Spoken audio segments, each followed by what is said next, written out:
My son, 6 years old, was prohibited from sitting next to his friend on the school bus because a parent objected to my perspectives on book challenges. My older son's history teacher allowed students to label him a Nazi-phile simply for his interest in history and participation in ROTC. She later nominated my son as the most likely to become a dictator and had his classmates vote on it and try to force him to the front of the class to receive the certificate, which he rightly refused, all because of his conservative values and our perspectives. Thank you.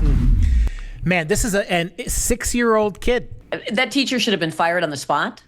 An apology should have been issued immediately to the parents. All of the children who had been induced by that teacher into mocking their fellow classmates should have been admonished. They should have all been given a suspension. Every single one of their parents should have been notified as to why. If the parents objected, those parents should have also been given an explanation as to why it is evil to do that to a child. I mean, think about what kind of psycho, and these are abundant in education, but what kind of psycho picks on a kid, has to corral the rest of the kids to pick on the same kid because they're so insecure in what they believe, and their virtue signaling is so much more important than the mental stability and the educational environment of a young person that they are in charge of, that they would do that.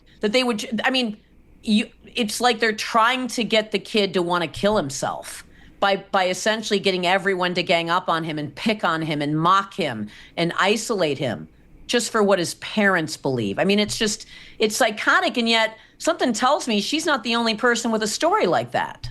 Well, what do you think would have happened if a teacher had given a student at that young age most likely to become a homo? How do you think that would have gone over? You think that teacher would have been fired. I just want to know why nobody just, beat the crap out of that teacher. I know I'm not advocating violence, but that warrants a response of, you put that child at risk.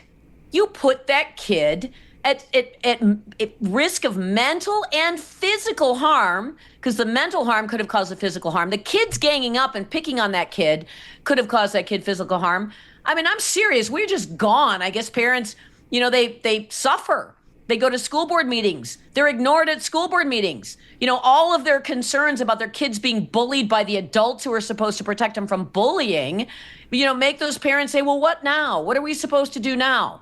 I'm just, I kind of pine for the days when just, somebody walking up to that teacher and cracking them across the face would have been the appropriate response. Look, I'm not advocating violence here, but there was a time when occasional and targeted use of corporal punishment would have had a much more long-lasting effect.